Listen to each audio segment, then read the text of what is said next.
As Aventuras de Sherlock Holmes, obra de Arthur Conan Doyle, parte 33ª.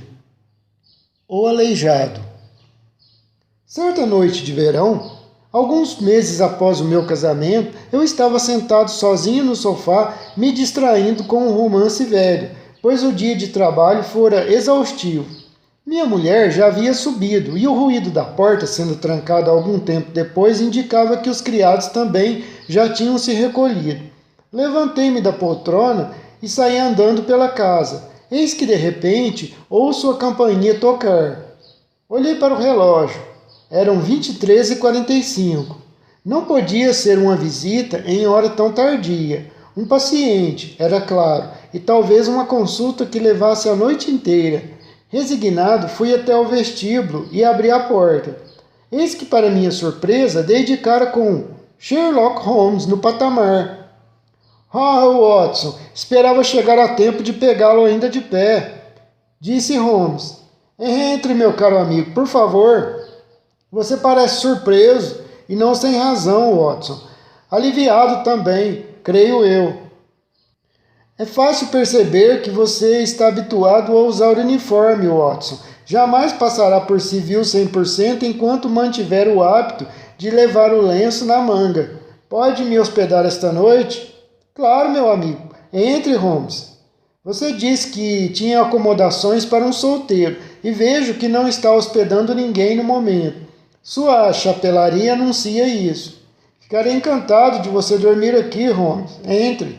Obrigado. Vou usar o gancho vago na chapelaria. Lamento ver que você teve um operário inglês nesta casa, Watson. É sinal de problemas. Não são os encanamentos de água, espero. Não, Holmes, é o gás.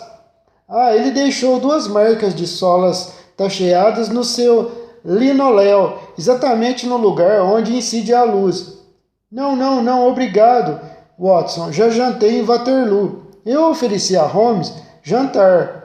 Mas, Watson, quero lhe contar um caso. Entramos. Holmes sentou à minha frente e ficou me olhando por alguns segundos. Eu sabia muito bem que somente um caso importante o traria à minha casa àquela hora, de modo que aguardei pacientemente que ele decidisse a falar. Vejo que tem trabalhado muito, Watson, observou Holmes, me olhando atentamente. Sim, Holmes, sobretudo hoje. Muito atarefado. Pode parecer tolice, acrescentei, mas não sei como você deduziu isto. Holmes riu consigo mesmo. Tenho a vantagem de conhecer os seus hábitos, meu caro Watson. Quando a sua ronda de visitas é curta, você vai a pé, e quando é longa, toma uma carruagem. Noto que suas botas, embora gastas, não estão absolutamente sujas. Não há dúvida de que no momento anda bastante ocupado para justificar a carruagem. Excelente, exclamei. Elementar, Watson, é um dos casos em que a pessoa que raciocina pode produzir um efeito que parece extraordinário ao interlocutor, porque este deixou de perceber um pequeno detalhe que é a base da dedução. O mesmo pode ser dito, meu caro amigo, para o efeito de um de seus resumos, que são totalmente falsos, já que dependem de você reter em suas mãos determinados fatores do problema que nunca são apresentados ao leitor. No momento estou na posição desses mesmos leitores, porque disponho de vários fios de um dos casos mais estranhos que jamais intrigaram a mente humana, mas não tenho 1 ou 2 que são necessários para completar a minha teoria, mas eu os terei, Watson, eu os terei. Seus olhos estavam brilhantes e as faces ligeiramente coradas. Por um instante, o véu que protegia sua natureza interior entreabriu-se, mas só por um instante. Quando olhei novamente para Holmes, seu rosto readquiria a expressão impassível de um pele vermelha que induzia tanta gente a considerá-lo mais uma máquina do que um ser humano. O problema apresenta características interessantes, observou Holmes. Posso dizer até que são características de interesse excepcional. Já examinei a questão e creio que cheguei perto da solução. Se puder me acompanhar nessa última etapa, você me prestará um grande serviço, Watson. Será um prazer, Holmes. Poderia ir a Aldershot amanhã? Tenho certeza de que Jackson se encarregará dos meus clientes. Posso sim, Holmes. Ótimo. Quero sair no trem das 11h10 de Waterloo. Isso me dará tempo para tomar as providências, Holmes. Neste caso, se não tiver com sono, vou dar-lhe um resumo do que aconteceu e do que falta fazer, Watson. Na verdade, eu estava com sono antes de você chegar, Holmes, mas agora estou completamente desperto. Portanto, Watson, então vou resumir a história o máximo possível sem omitir nenhum fato fundamental. É possível que você já tenha lido alguma coisa sobre o acontecido. Trata-se do suposto assassinato do Coronel Barclay, do Royal Monster de Aldershot, que estou investigando. Não, Holmes, para lhe ser franco, eu não li nada nos jornais até agora sobre tal caso. Ainda não atraiu muito a atenção da grande imprensa, a não ser da local. Os fatos são apenas de 2 dias atrás, Watson. Em resumo, trata-se do seguinte. O Royal Monster, como sabe, Watson, é um dos mais famosos regimentos irlandeses do exército britânico. Fez maravilhas tanto na Crimeia como durante o motim e depois dirigiu-se em várias outras ocasiões. Era comandado até segunda-feira à noite por James Barclay, um corajoso veterano que começou como soldado raso, foi promovido por bravura na época do motim e chegou ao comando do regimento no qual havia carregado um mosquete. O coronel Barclay, quando era sargento, casou-se com uma jovem chamada Nancy Devoy, filha de um antigo sargento mestiço da mesma corporação. Houve, portanto, como você pode imaginar, um certo atrito social quando o jovem casal, pois eram ainda muito jovens, ingressou em novo ambiente. Mas aparentemente eles se adaptaram depressa e a senhorita Barclay foi sempre muito popular entre as senhoras do regimento, assim como o marido era entre os outros oficiais. Devo acrescentar, Watson, que era muito bonita a senhorita. E ainda é, nos dias de hoje, após mais de 30 anos depois de casada, conserva uma beleza indescritível. A vida familiar do coronel Barclay parece ter sido sempre feliz. O Major Murphy, que me contou a maioria dos fatos, afirma que nunca soube de nenhum desentendimento entre os dois. Ele acha que, de modo geral, Barclay era mais dedicado à mulher do que ela ao marido. Ficava muito inquieto se ela se ausentava por um dia inteiro. Ela, por sua vez, embora dedicada e fiel, parecia menos afetuosa. Contudo, eram considerados no regimento o próprio modelo do casal de meia-idade. Não havia nada em suas relações que sugerisse às pessoas a tragédia que ocorreria. Meu Deus, que tragédia é essa, Holmes? Calma, Watson, já já você vai saber, meu amigo. Parece que o próprio coronel Barclay tinha alguns traços singulares de temperamento, Watson. Era um velho militar geralmente jovial e bem-humorado, mas em certas ocasiões mostrava-se capaz de ser violento e vingativo também. Este aspecto do seu temperamento nunca se manifestava em relação à esposa, ao que parece. Outro fato que impressionou o Major Murphy e 3 entre 5 dos oficiais com que conversei era a estranha depressão que o acometia de vez em quando. Conforme a expressão do Major, o sorriso desaparecia de seus lábios como que arrancado por uma mão invisível quando ele participava dos gracejos e brincadeiras na hora do rancho, e ficava dias seguidos mergulhado na mais profunda depressão.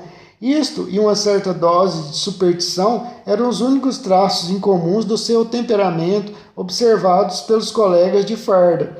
Esta última peculiaridade fazia com que ele detestasse ficar sozinho, Watson, principalmente depois de anoitecer. Esse traço puéril, em sua natureza bastante máscula, provocou algumas vezes comentários e conjecturas.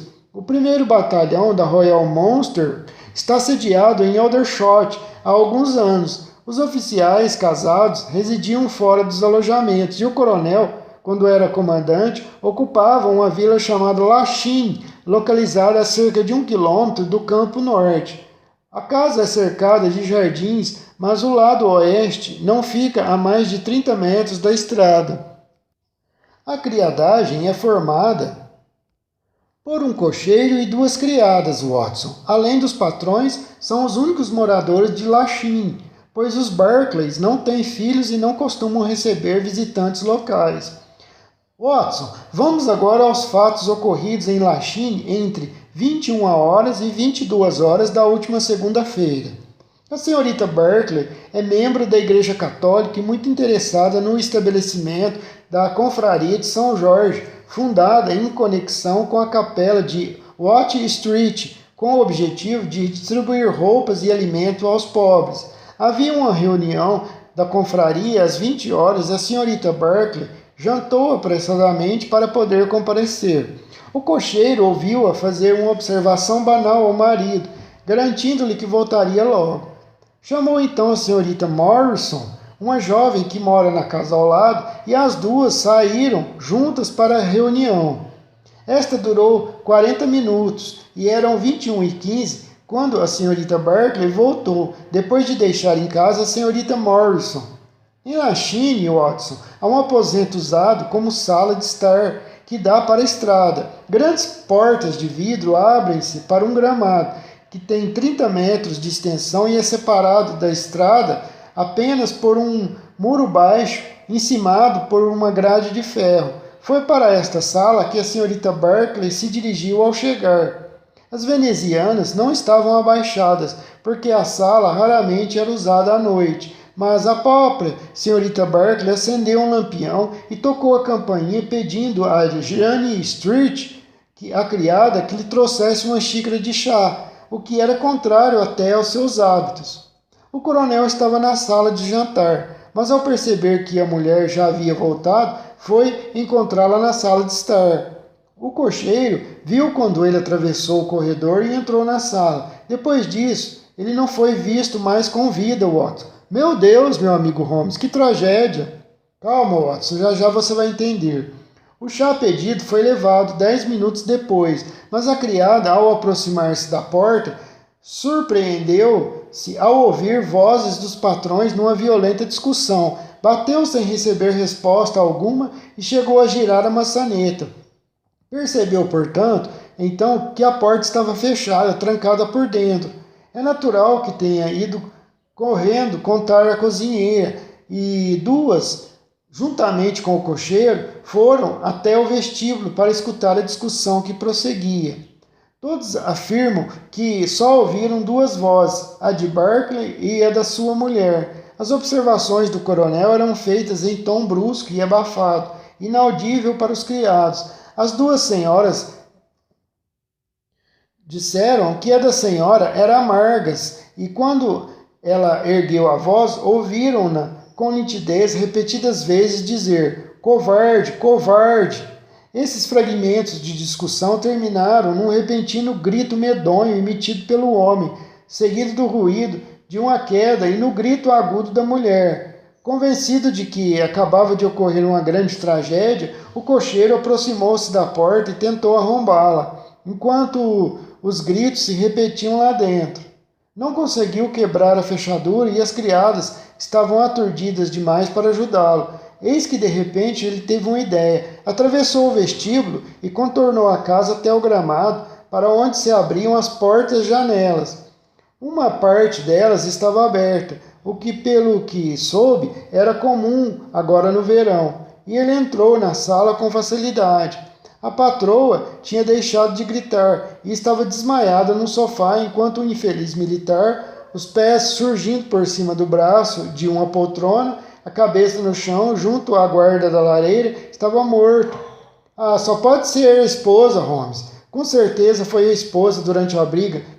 Calma, meu amigo Watson. Já você vai saber o resto. A primeira ideia, Watson, do cocheiro, naturalmente, ao verificar que nada podia fazer pelo patrão, foi abrir a porta. Mas surgiu então uma dificuldade inesperada e estranha. A chave não estava do lado de dentro, e ele não conseguiu encontrá-la em parte alguma da sala. Tornou a sair pela porta-janela e voltou depois de chamar um policial e um médico. A senhora, sobre quem recaíam naturalmente os maiores suspeitas, foi levada para o quarto ainda desmaiada. O corpo do coronel foi colocado no sofá e teve início a um exame cuidadoso do local da tragédia. O infeliz veterano apresentava um ferimento irregular na parte de trás da cabeça. obviamente causado por um golpe violento de arma contundente. Com certeza foi a esposa, meu amigo Holmes, que o matara durante a discussão. Calma, Watson, já já você entenderá.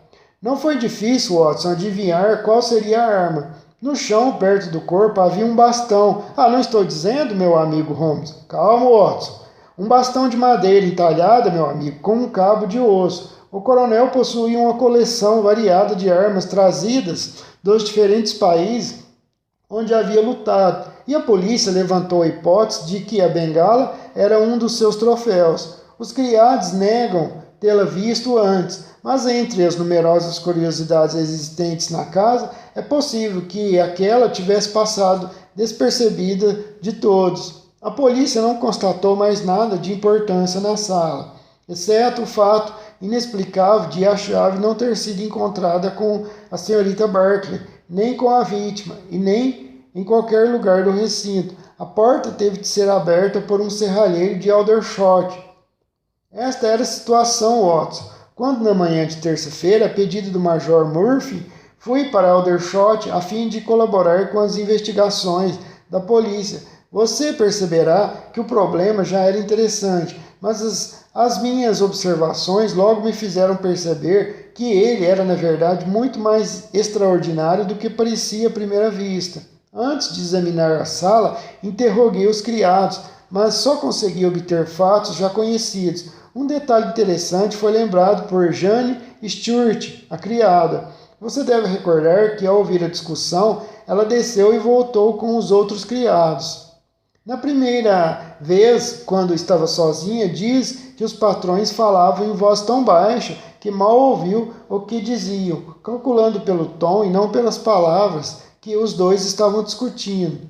Quando insisti, porém, lembrou-se de ter ouvido a palavra David pronunciada 2 vezes pela patroa. O detalhe é da maior importância, porque pode nos indicar o motivo da briga repentina. O nome do coronel, você deve se lembrar, era James. Havia um detalhe do caso que impressionou profundamente tanto os criados como a polícia: o rosto contorcido do coronel. Segundo afirma, os traços estavam imobilizados na mais terrível expressão de medo e de horror que um rosto humano seria capaz de assumir. Mais de uma pessoa desmaiou ao vê-lo. Tão horrível era o efeito. Parecia que ele previra o seu fim e que ele causara o mais profundo horror. Ah, claro, Holmes. Calma, Watson.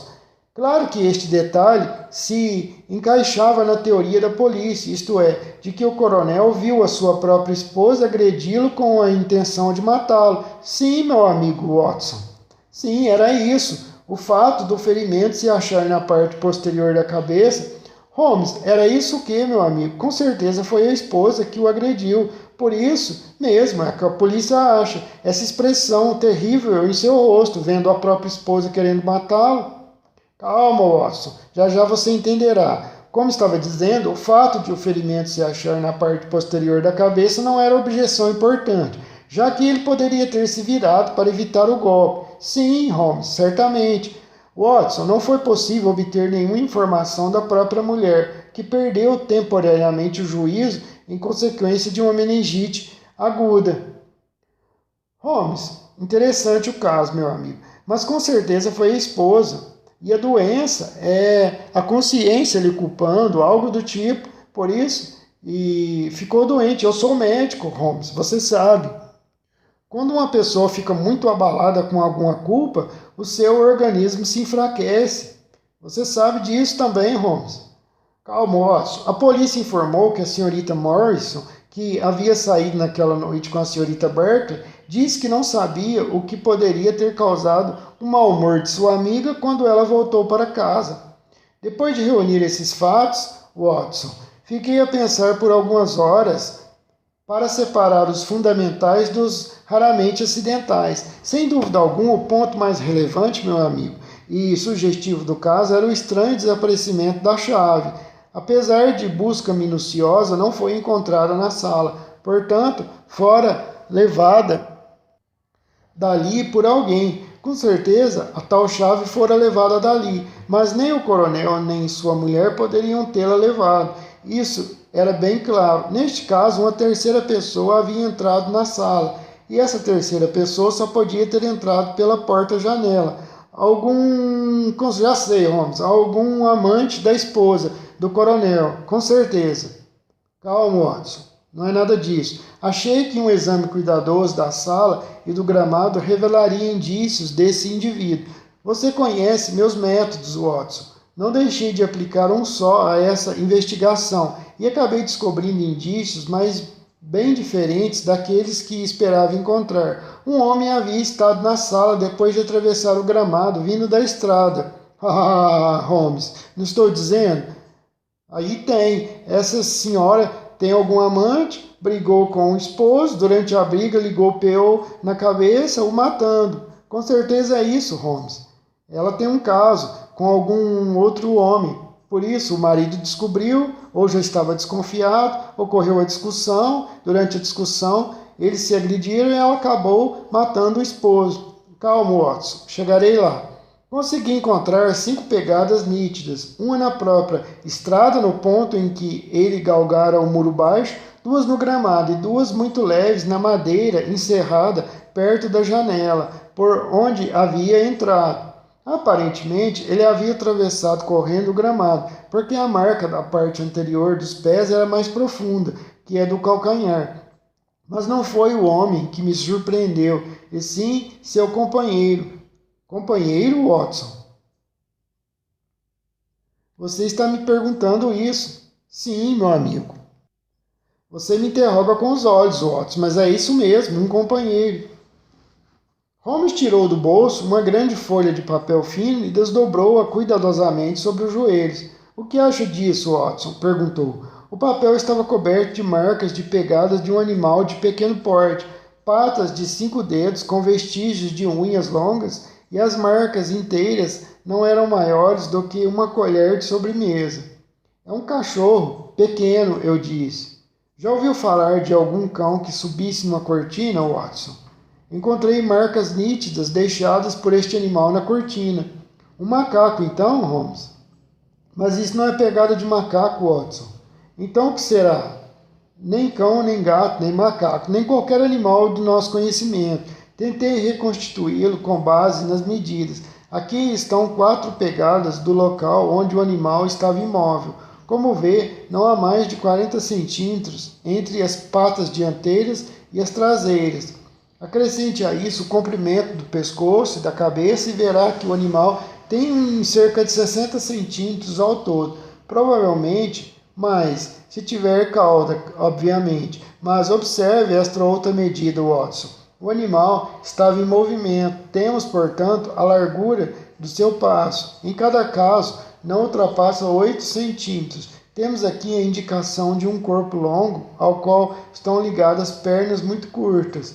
O animal não foi suficientemente gentil para deixar algum pelo, mas a forma geral deve ser a que indiquei. Além disso, é capaz de subir correndo por uma cortina e é carnívoro.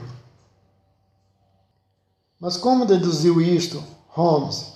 Pelo fato de ter subido correndo a cortina. Havia uma gaiola de canário pendurada na janela, e, aparentemente, seu objetivo era abocanhar o passarinho. Então, que animal seria esse, Holmes? Se eu pudesse identificá-lo, faria um grande progresso no sentido de solucionar o caso. Provavelmente é da família das Doninha ou do Arminho. Entretanto, Watson, é maior do que qualquer um desses que eu já tenha visto. Mas o que tem ele a ver com o crime? Watson, isso também ainda não está claro, mas já descobrimos muita coisa, como você pode perceber. Sabemos que havia um homem na estrada assistindo à briga do casal Berkeley. As venezianas estavam levantadas e a sala iluminada. Sabemos também que ele correu pelo gramado, entrou na sala acompanhado do estranho animal e ou agrediu o coronel, ou, o que também é possível, o coronel caiu por ter ficado terrivelmente assustado ao vê-lo, cortando a cabeça na quina da guarda-lareira. Finalmente temos o estranho fato de que o intruso levou a chave da sala quando saiu. Holmes, parece que suas descobertas deixaram o caso ainda mais complicado do que antes. Exatamente, Watson. Mostraram que o caso era bem mais complexo do que parecia a princípio. Analisei a questão e cheguei à conclusão de que devo abordá-la por outro ângulo. Mas, Watson, eu não estou deixando você dormir. Posso muito bem contar tudo a caminho de Aldershot amanhã. Obrigado, mas você foi longe demais para parar agora, Holmes. Continue. É certo que quando a senhorita Barclay saiu de casa, Watson, às 19h30, estava bem com o marido. Nunca foi, como já mencionei, ostensivamente afetuosa, mas o cocheiro a ouviu conversando amigavelmente com o coronel quando saiu. Mas também é certo que, ao voltar, ela foi diretamente para a sala onde seria menos provável encontrar o marido e pediu chá, como faria uma pessoa agitada. E finalmente, quando o marido entrou, irrompeu em violentas recriminações. Portanto, entre 19h30 e 21h aconteceu alguma coisa que alterou completamente os sentimentos dela em relação ao marido.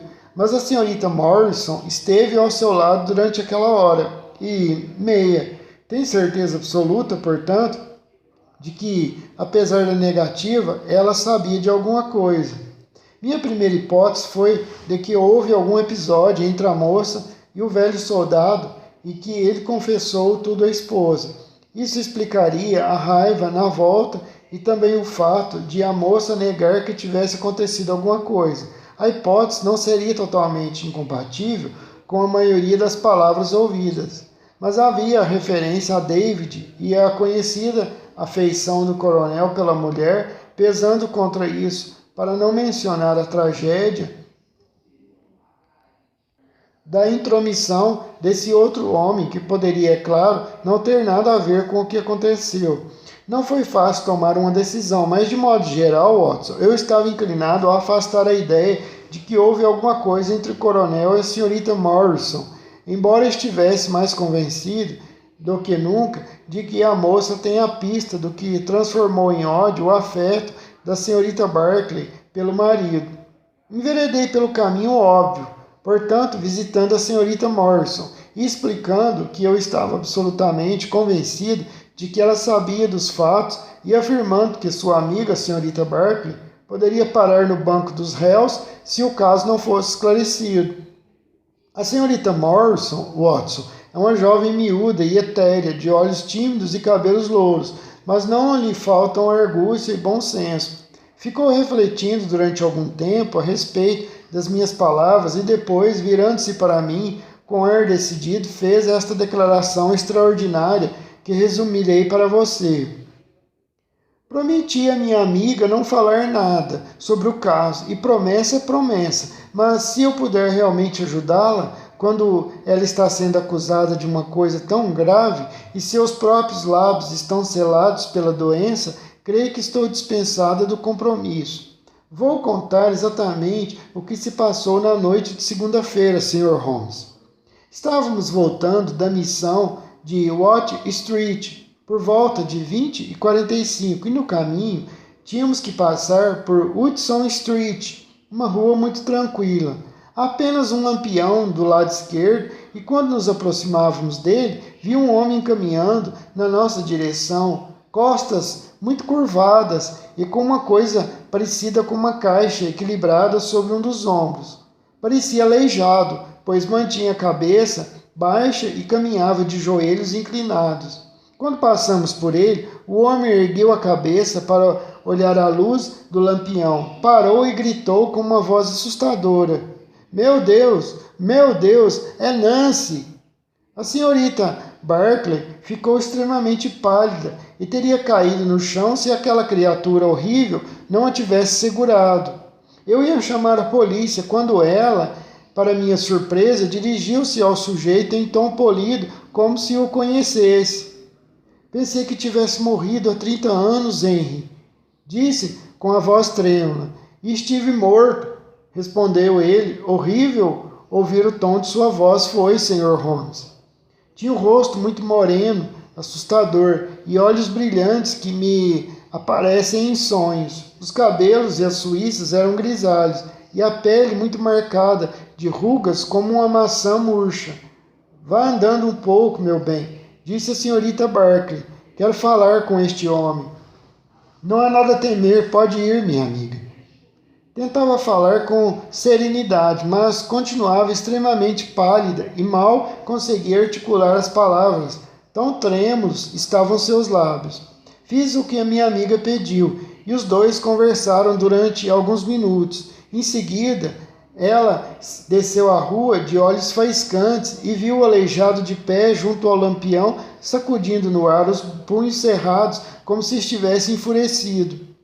Ela não pronunciou nenhuma palavra até chegarmos à minha porta, e então, segurando minha mão, ela suplicou que eu não contasse a ninguém o que tinha se passado.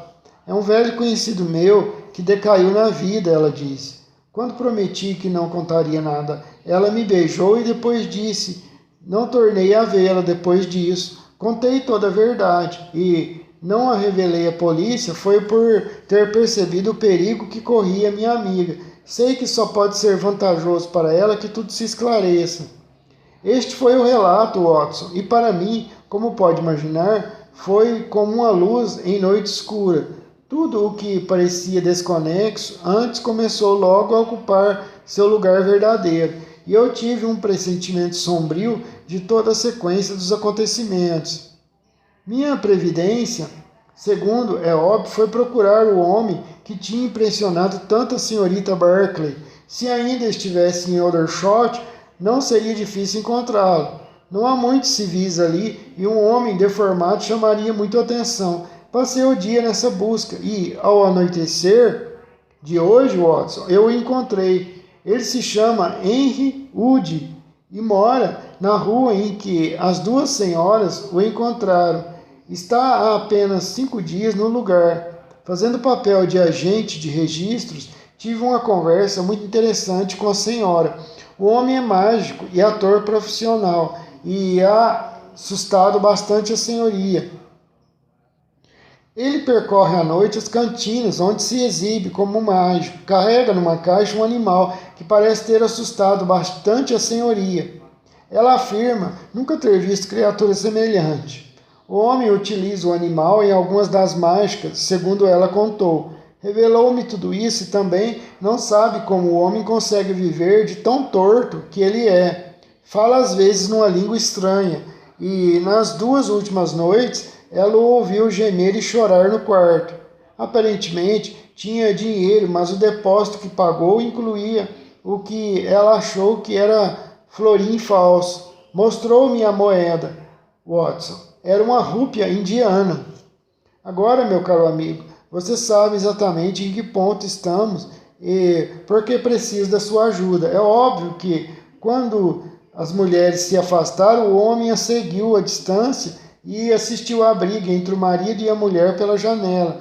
Depois entrou na sala e o animal que ele levava na caixa soltou-se. Tudo isto é certo, mas ele é a única pessoa neste mundo capaz de contar exatamente o que aconteceu naquela casa. E você pretende interrogá-lo, Holmes? Perguntei. Certamente, Watson, mas na presença de uma testemunha. Eu sou testemunha, certamente, Holmes.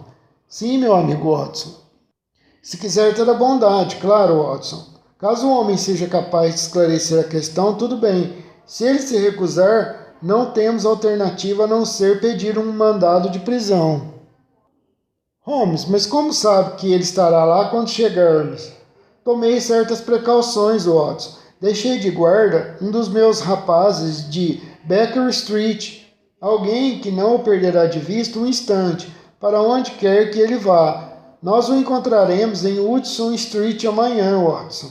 Entretanto, eu mesmo seria um criminoso se o impedisse de dormir por mais tempo. Vá dormir, meu amigo, que eu também vou. Amanhã levantamos cedo. Era meio-dia, quando chegamos ao local da tragédia, e sob a orientação de meu amigo, fomos para Hudson Street.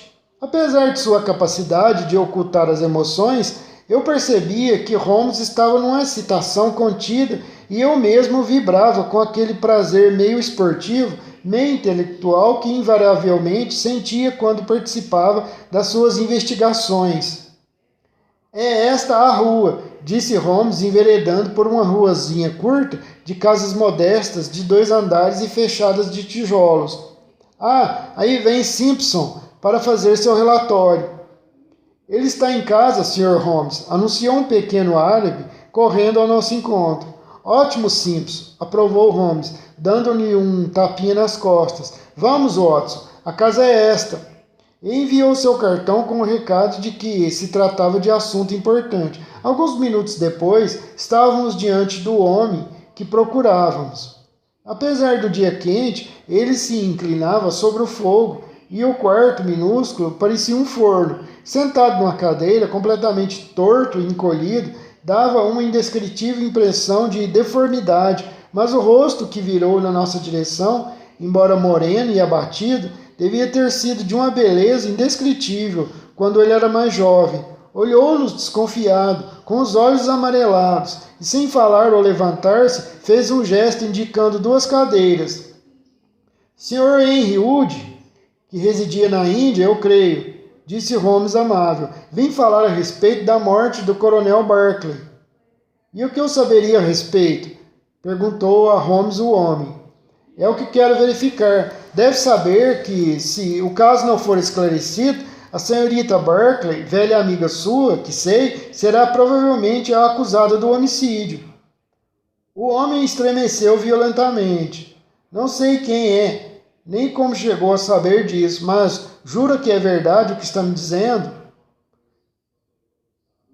Estão apenas esperando que ela volte a si para prendê-la, meu rapaz.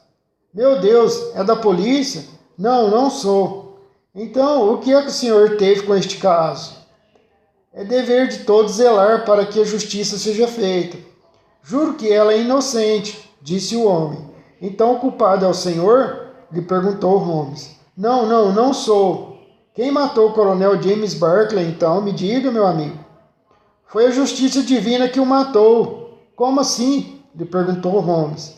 Mas saiba que se eu lhe tivesse dado um golpe certeiro e o matasse, Sr. Holmes, como tinha intenção de fazer, ele receberia de minhas mãos apenas aquilo que merecia. Se a própria consciência culpada não tivesse abatido, é claro, é bem provável que seu sangue me pesasse sobre a alma.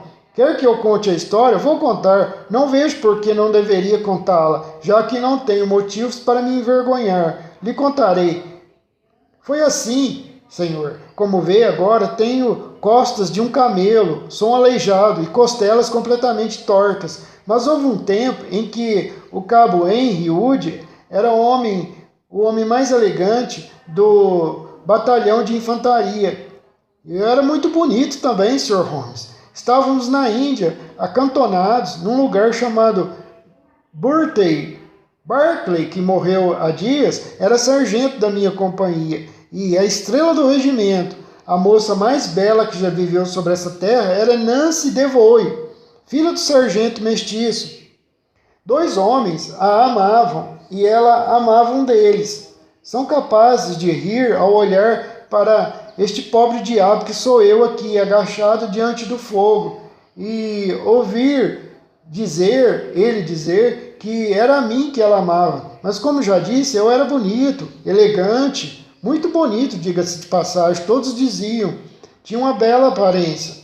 Embora o coração dela fosse meu, o pai estava decidido a casá-la com Barclay. Eu era um rapaz irresponsável, imprudente, e ele tivera uma formação e já estava destinado à carreira militar. Mas a moça conservou-se fiel a mim, Sr. Holmes, e parecia que eu a teria para mim como esposa quando estourou o motim e o país virou um inferno.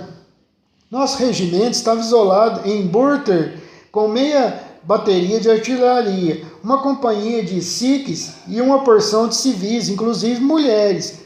10.000 rebeldes nos cercavam, alertas como um bando de terriers, em volta de uma ratoeira. Na segunda semana de batalha, a água acabou e era uma questão de vida ou morte entrarmos em contato com a coluna do general Neil, que avançava para o norte. Era a nossa única chance, Sr. Holmes, porque não havia possibilidade de abrir caminho à força com tantas mulheres e crianças. Ofereci-me como voluntário para avisar o general Neil do perigo que estávamos correndo, sem alimentos, sem água. Minha proposta foi aceita e eu conversei a respeito com o sargento Barclay, considerado o melhor conhecedor daquele terreno. Ele traçou um caminho que me permitiria passar pelas linhas rebeldes. Às 22 horas daquela noite parti em missão. Tinha 1000 vidas a salvar, mas eu só pensava em uma pessoa quando saltei a muralha depois do anoitecer. O caminho passava por um rio seco e esperávamos que ele me protegesse das sentinelas inimigas. Mas, ao completar uma curva de rastros, caí no meio de um grupo de 6 rebeldes que estava à minha espera na escuridão. No mesmo instante, recebi uma enorme pancada na cabeça. Fiquei atordoado e amarraram meus pés e mãos. Mas o pior golpe foi vibrado em meu coração, Sr. Holmes. Ao recuperar os sentidos e ouvir o suficiente para saber que meu camarada, o próprio homem que traçara o caminho, me traíra por intermédio de um criado nativo, entregando-me aos inimigos. Bem, não preciso me estender nesta parte da história. Sabem agora do que James Barclay era capaz. Burter foi salvo por Neil no dia seguinte, mas os rebeldes levaram-me para seu refúgio e passei longos anos sem ver um rosto branco. Eu era torturado e tentava fugir. Eles me recapturavam e novamente me torturavam sem piedade. Podem ver o estado em que me deixaram, veja. Um grupo que fugiu para o Nepal carregou-me e passei então por Darjeeling, onde os montanheses da região assassinaram os rebeldes que me mantinham prisioneiro. Mas nada disso adiantou, pois tornei-me escravo deles, até conseguir escapar um dia. Mas em vez de seguir para o sul, tive de ir para o norte, até que me encontrei entre afegãos. Vaguei por ali durante vários anos, até finalmente voltar a Punjab, onde vivi entre os nativos e aprendi a me sustentar com as mágicas que tinha aprendido. Sr. Holmes, que utilidade teria para mim, um feliz aleijado, voltar para a Inglaterra ou procurar os meus antigos camaradas? Sr. Holmes, nosso regimento estava isolado em Burter, com meia bateria de artilharia, uma companhia de sikhs e uma porção de civis, inclusive mulheres. 10.000 rebeldes nos cercavam alertas como um bando de terriers em volta de uma ratoeira. Na segunda semana a água acabou e era uma questão de vida ou morte entrarmos em contato com a coluna do general Neil, que avançava para o norte. Era a nossa única chance, porque não havia possibilidade de abrir caminho à força com tantas mulheres e crianças. Ofereci-me como voluntário para avisar o general Neil do perigo que nós corríamos.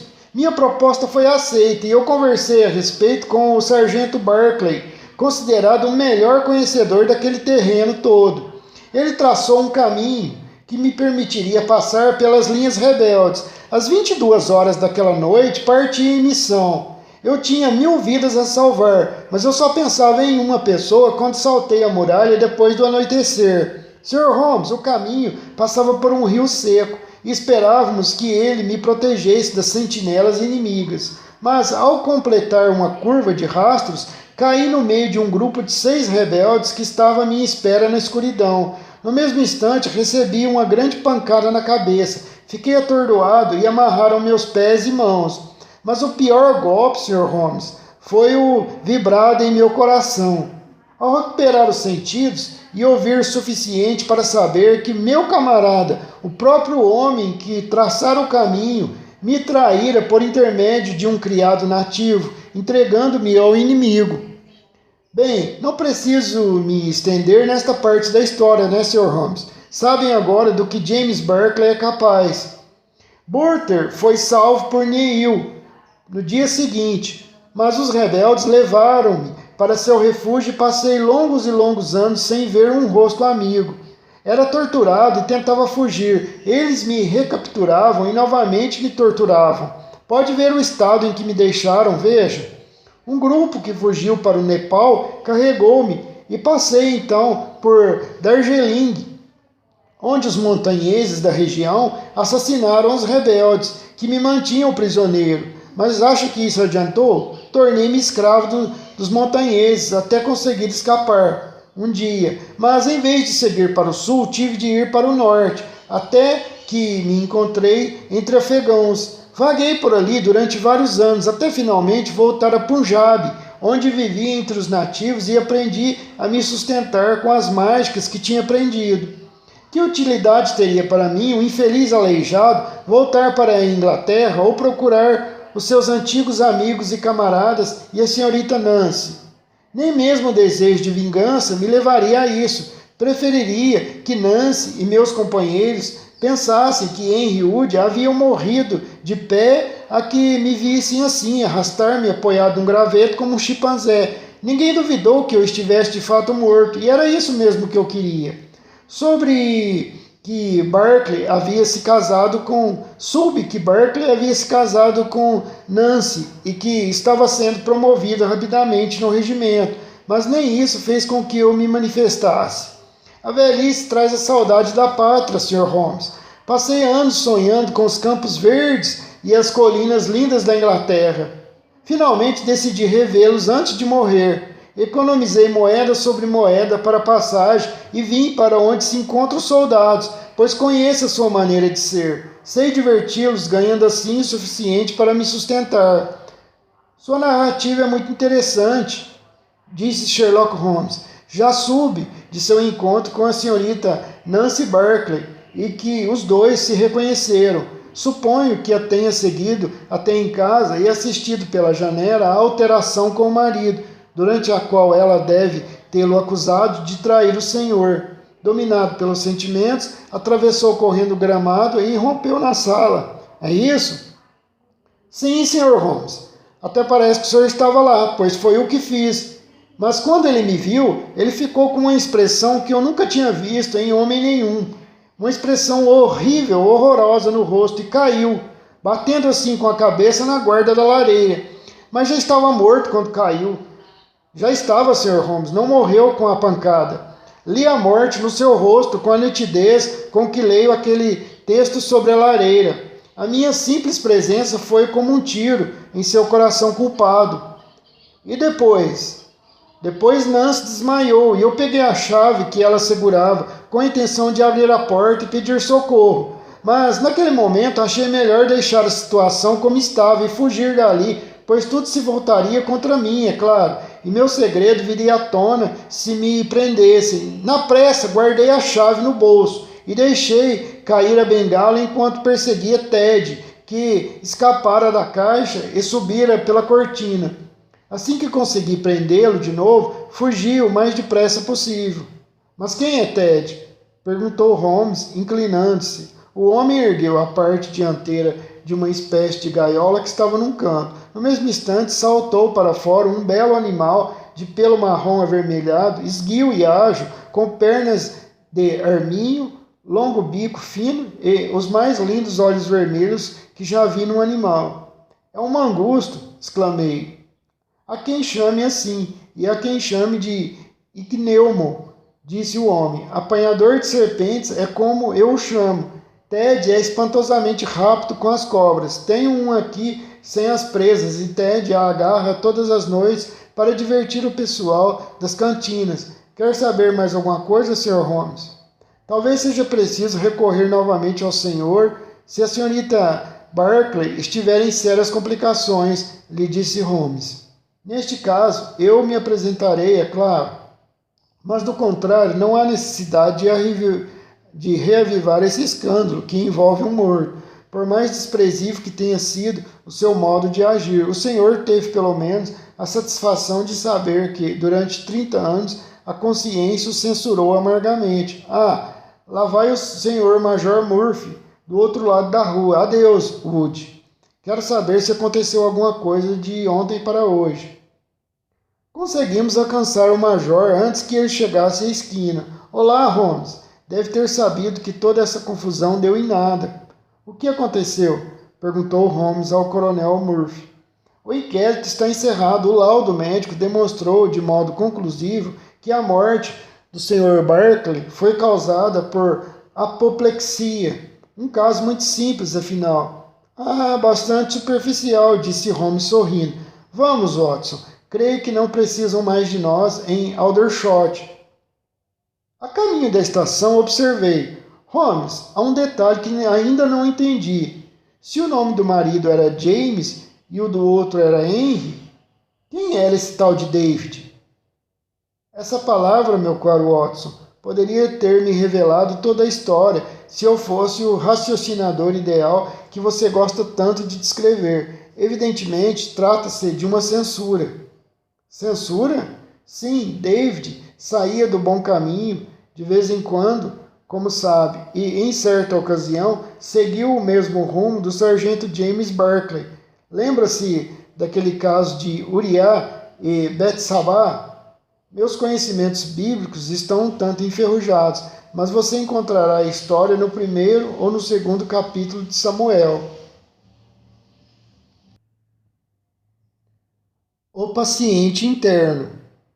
Ao rever a série, um tanto incoerente de recordações com que tentei ilustrar algumas das peculiaridades intelectuais do meu amigo Sherlock Holmes, fiquei impressionado com a dificuldade que tive para escolher exemplos que correspondessem em todos os sentidos ao meu objetivo.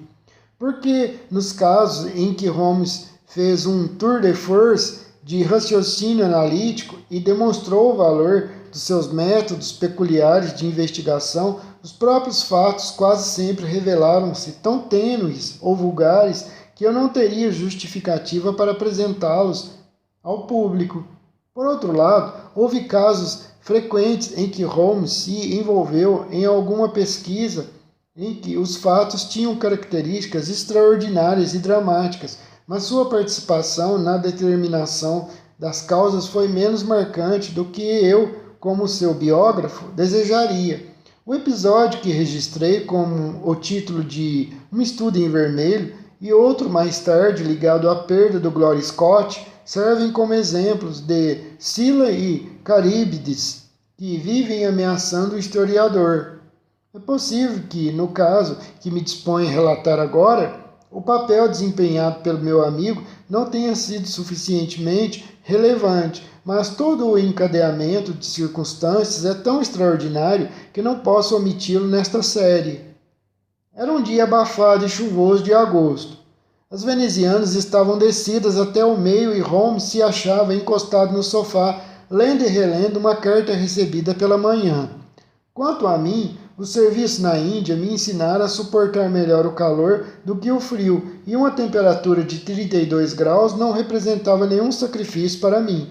Mas o jornal não tinha nada de interessante. O parlamento estava em recesso. Todo mundo havia saído da cidade e eu ansiava pelos prados de New Forest ou pelas praias de Southsea.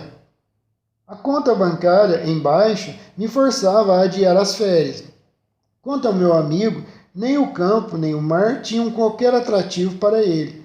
Holmes adorava estar bem no meio de uma população de 5 milhões de pessoas, com seus filamentos estendendo-se em todas as direções, ligado a qualquer boato ou suspeita de crime não solucionado. Apreciar a natureza era uma coisa que não estava entre os muitos talentos e só mudava de cenário quando desviava sua atenção de um criminoso da cidade para seguir a pista de um criminoso do campo. Percebemos que Holmes estava absorto demais para conversar. Deixei de lado o jornal sem interesse e, reclinando-me na poltrona, mergulhei em divagações. Eis que, de repente, a voz do meu amigo interrompeu o meu devaneio. Você tem razão, Watson. Parece um meio bastante absurdo de resolver a questão. Muito absurdo, exclamei, e percebi de repente que ele havia captado o meu pensamento mais íntimo.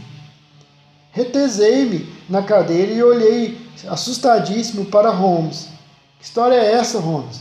Isso ultrapassa tudo que eu conheço de você. Você deu agora para ler pensamentos? Ele deu uma boa gargalhada diante da minha perplexidade. Deve lembrar que algum tempo atrás, quando li para você um trecho de Edgar Poe, do qual um raciocinador acompanha os pensamentos não expressos de seu companheiro, você achou que devia considerar o caso um simples tour de force do autor. Quando comentei que tinha o hábito de fazer a mesma coisa, você se mostrou incrédulo, Watson. Não, Holmes. Talvez não com palavras, meu caro Watson, mas sem dúvida com as sobrancelhas. Quando o vi atirar o jornal no chão e mergulhar em meditação, fiquei feliz com a oportunidade de captá-la e finalmente interrompê-la, provando que estava em sintonia com você. Mas eu estava longe de me satisfazer com isso. No exemplo que você leu para mim, eu disse a pessoa que fazia deduções tirava conclusões dos atos da pessoa observada. Se me lembro bem, ele tropeçou num monte de pedras, olhou para as estrelas, etc. Mas eu estou sentado, quieto, nesta cadeira. Que pistas pode ter eu fornecido a você, Holmes? Você está sendo injusto consigo mesmo. A fisionomia, Watson, é um meio de que o homem dispõe para expressar as emoções, e a sua é um servo fiel. Quer dizer que leu meus pensamentos baseado na minha fisionomia, Holmes? Seus olhos principalmente, Watson. Talvez não recorde como teve início o devaneio. Não me recordo, Holmes. Então vou dizer, depois de jogar o jornal para o lado, gesto que atraiu a minha atenção, você ficou sentado meio minuto sem expressão alguma. Então você olhou para o quadro recém-emoldurado do General Gordon e vi pela alteração nos traços que você havia iniciado uma linha de raciocínios. Mas estes não foram muito longe. Seus olhos voltaram-se para o retrato sem moldura de Henry Hard Becker, que está sobre seus livros. Olhei então para o alto da parede e sua intenção era óbvia. Pensou que, se o retrato estivesse emoldurado, cobriria aquele espaço vazio correspondente ao retrato de Gordon, ali adiante. Você me acompanhou maravilhosamente, Holmes, exclamei. Até aí seria difícil errar, mas seus pensamentos voltaram a Becker e você o olhou com atenção, como se estudasse o caráter estampado na foto. E então franziu as pálpebras, continuando a olhar firme, ar pensativo. Recordava os incidentes da carreira de Becker.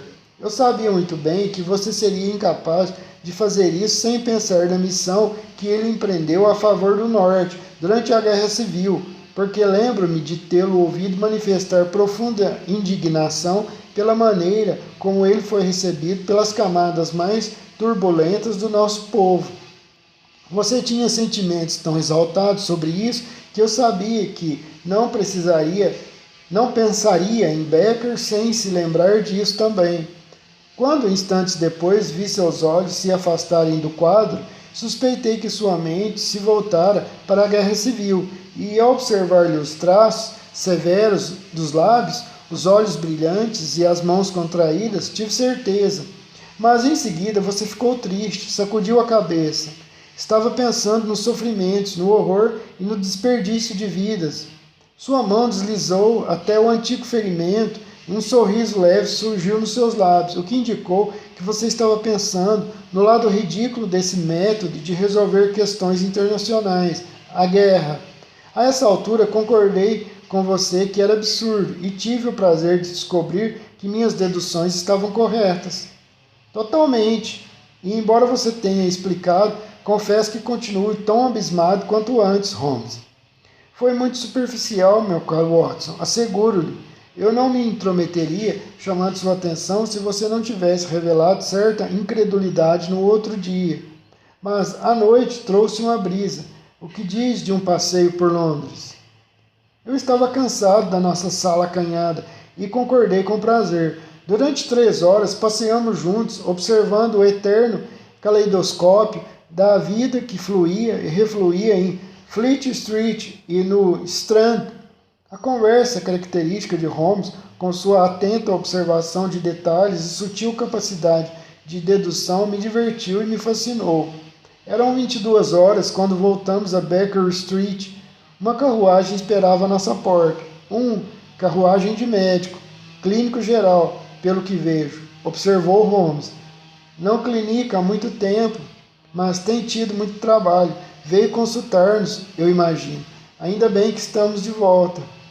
Eu tinha bastante conhecimento dos métodos de Holmes para acompanhar seu raciocínio e verificar que a natureza e o estado dos vários instrumentos médicos na cesta de vime que prendia da lanterna do interior do veículo haviam fornecido os detalhes para a rápida dedução do meu amigo. À luz na nossa janela indicava que o visitante tardio era de fato para nós. Curioso saber o que teria levado um colega de profissão à nossa casa a essa hora. Acompanhei Holmes até a sala. Um homem pálido, de rosto comprido e suíças louras, levantou-se da poltrona junto à lareira quando entramos.